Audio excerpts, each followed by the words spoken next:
Hey, shalom, brothers and sisters. Welcome back. Thank you again for joining me today. Well, today I want to talk about an interesting subject and a healthy one. And that's called clean and unclean meats or clean and unclean food. So we know that there's some vegetation and plants that we shouldn't eat because they're poisonous. So that would be considered unclean and perhaps fatal. But talking about meats here. So with that said and done, I'm going to read some scriptures to you, but I'm also going to point out some things. What is clean and unclean meats, things like that. And there's a word called kosher.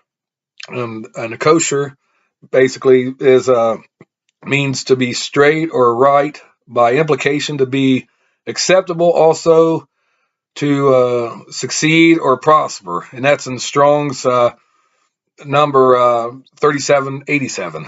If you could look that up in the Strong's concordance.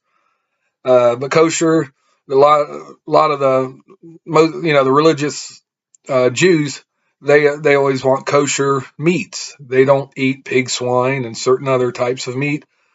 Some Christians do that too. Christians do that, and also unbelievers. Unbelievers do that because of a health reason. They want to stay in shape, fit. They want to, not have medical conditions like heart problems or clogged arteries or overweight. They don't want none of that. But anyways, if you go to Genesis chapter 7, verse 2, it talks about Noah.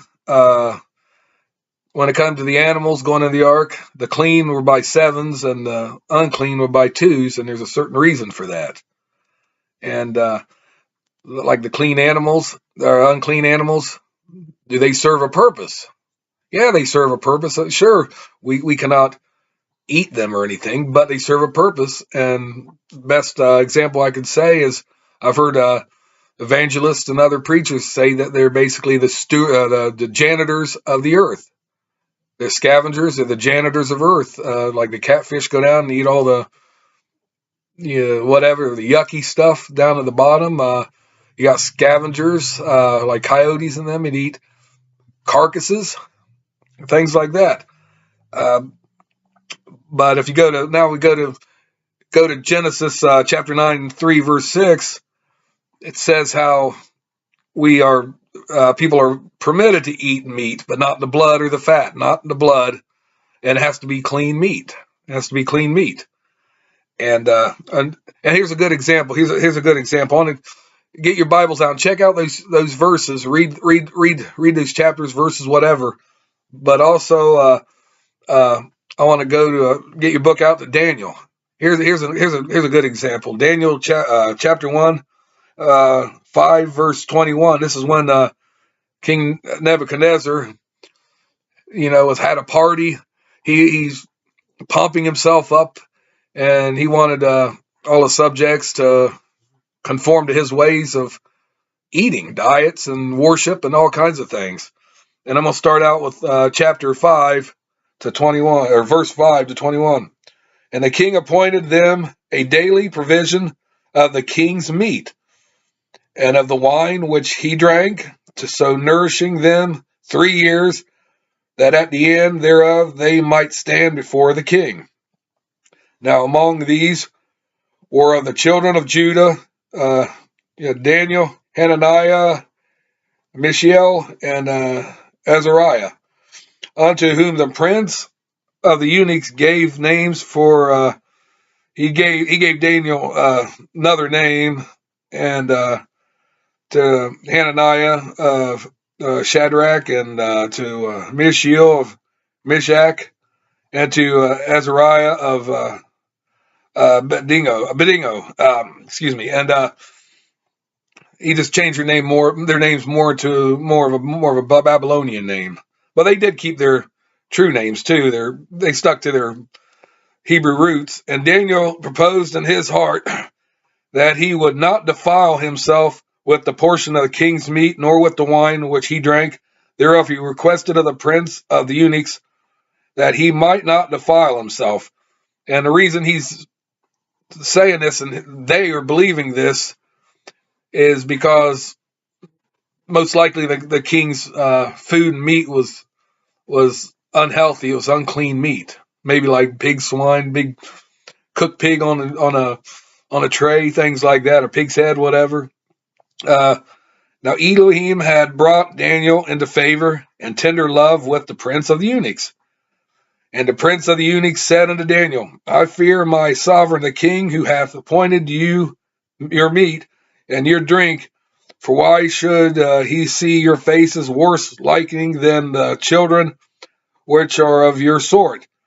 Then shall ye make me endangered, my head to the king. So his head's sort on he's asking, why are you putting my head on a chopping block? King would be mad at me. And said Daniel to Melzar, whom the prince of the eunuchs had set over Daniel, Hananiah, Mishael, and Azariah. Prove thy servants, I beseech thee, 10 days, and let them give us pulse to eat and water to drink. Then let our countenances be looked upon before thee, and the countenance of the children that eat of the portion of the king's meat, and as thou seest, deal with thy servants. So he's basically making a challenge. We were going to eat our foods and drink our water, and in a number of days here, compare us with the ones eating this bad food, junk food or fast food, today's terms, but and see and physically look at us, see who looks healthier and has good complexion, things like that. So he consented to them in this manner and proved them 10 days. And at the end of the 10 days, their countenances were fairer and fatter in flesh than all the children which did eat the portion of the king's meat. Then Melzar took away the portions of their meat and the wine that they should drink, and gave them pulse. As for the 4 children, Elohim gave them knowledge and skill and all learning and wisdom, and Daniel had understanding of all visions and dreams. Now at the end of the days that the king had said he should bring them in, then the prince of the eunuchs brought them in before Nebuchadnezzar. And the king communed with them, and among them all was found none like them guys, Daniel and his friends, as they stood before the king.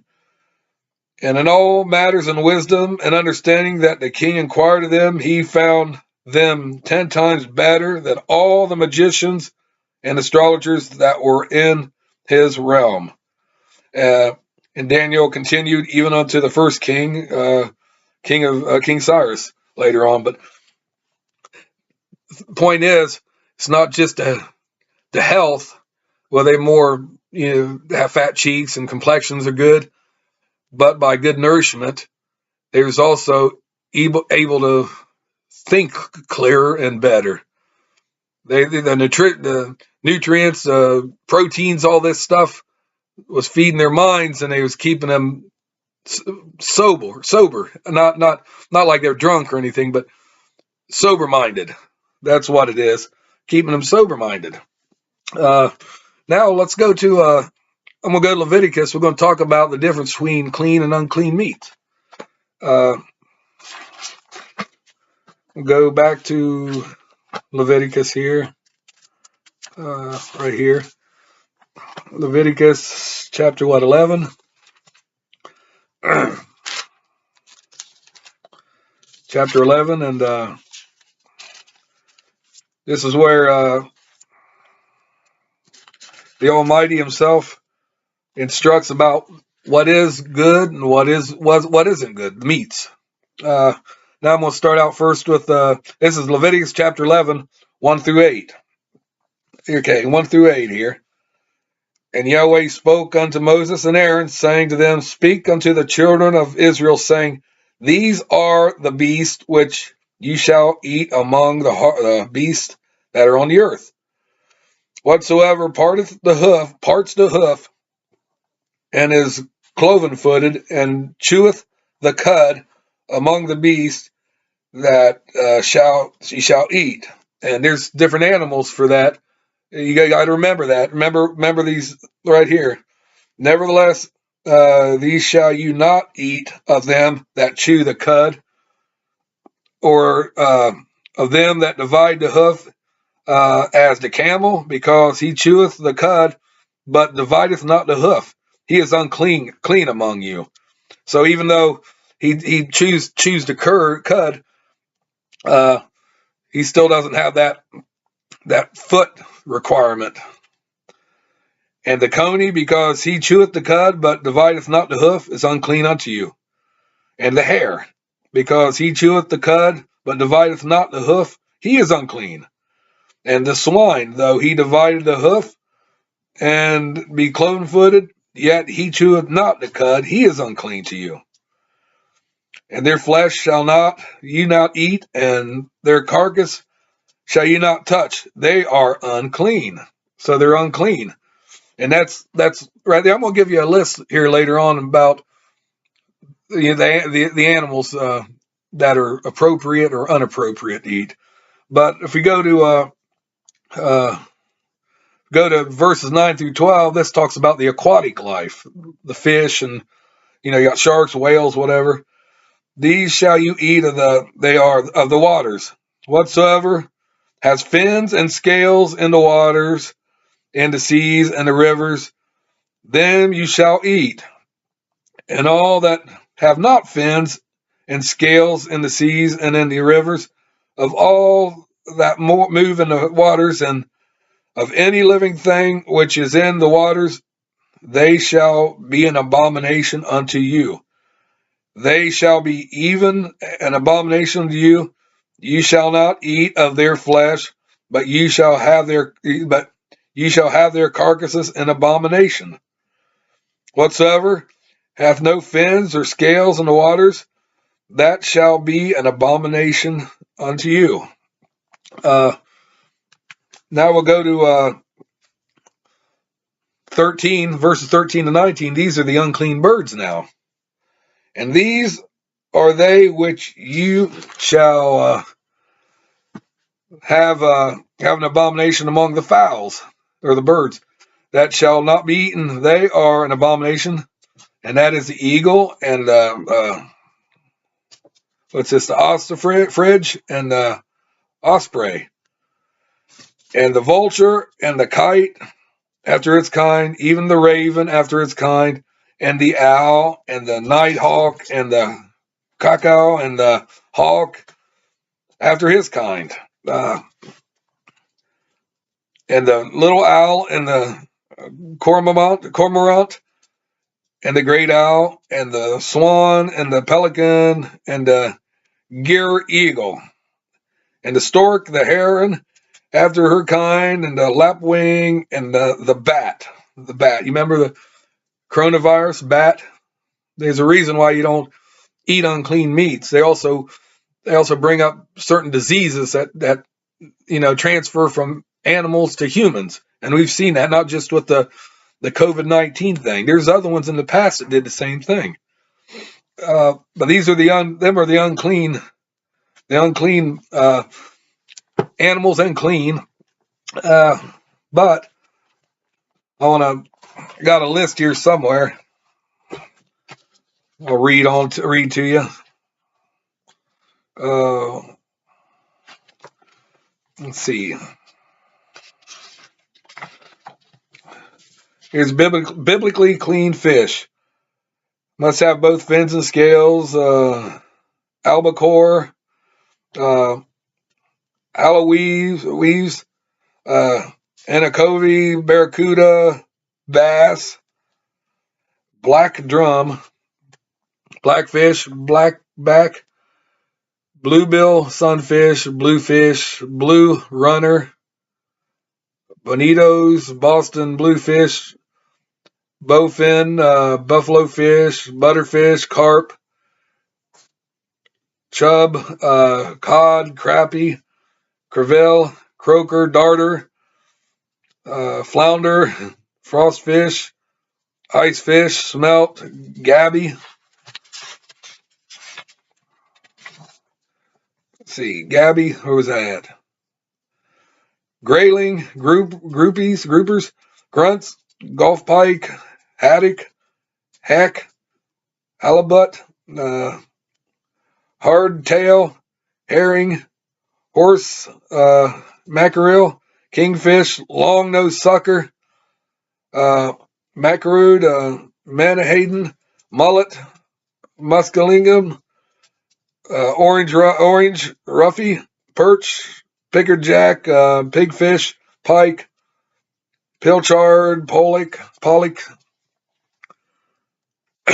excuse me, pompano, porgy, red drums, red fin, red snapper, red striped sucker, robalo, rockfish, salmon, sardine, scup, red sea bass, sergeant fish, shad, sheephead, silver hack, silver side, smelt, snook, Spanish mackerel, striped bass, sucker, tarpon, tilapia, trout, tuna, weakfish, whitefish, white sucker, whiting, yellow perch. Now, the biblically unclean ones right here, biblically unclean fish and seafood. Excuse me. Abalone, bullhead, catfish, clam, crab, crayfish, eel, krill, lobster, mussel, oyster, paddlefish, scallop, sculpin, shark, shrimp, squid, sicklebacks, sturgeon, swordfish, whale. Now, here's a clean red meat. Must chew the cud and have a divided hoof. Antelope, beef, buffalo, deer, elk, goat, moose, and sheep. And a clean fowl here cannot be a raptor or scavenger, of course, and that's a chicken, dove, duck, goose, grouse, pheasant, quail, and turkey. And Thanksgiving just came about, and it's good to know that turkey's clean meat and tastes good too, real good. But I just wanted to try to give you a proper list. I know in the Bible just says about the separated cloven foot and eating a cud and don't be a raptor, things like that, but having scales. But I just wanted to give you a little list. Now is a little more than I expected to tell you. And there's some of the stuff in there, quite frankly, I don't even know what it is. Some of the meats or animals, but that's just me. I'm not smart. I'm not the most wisest person in the world, but I make out the best with what I've got. But anyways, that's all I want to say about the clean and unclean meats. I can't think of anything else to say. It's except in the New Testament how they do talk about how your body is the temple for the Holy Spirit, and you should at least consider having those healthy eating habits or healthy habits in general for your body. Your body is your temple, and without your body, or just say your health or some of your limbs or something not working right, that's not good for you. And I pray all of you stay healthy and well-being and things like that, and prosperous also in the word of Yahweh. And with that said and done, please give me a big thumbs up, hit that notification bell, and also subscribe. I'd really appreciate that. Until we meet again, brothers and sisters, peace out and shalom.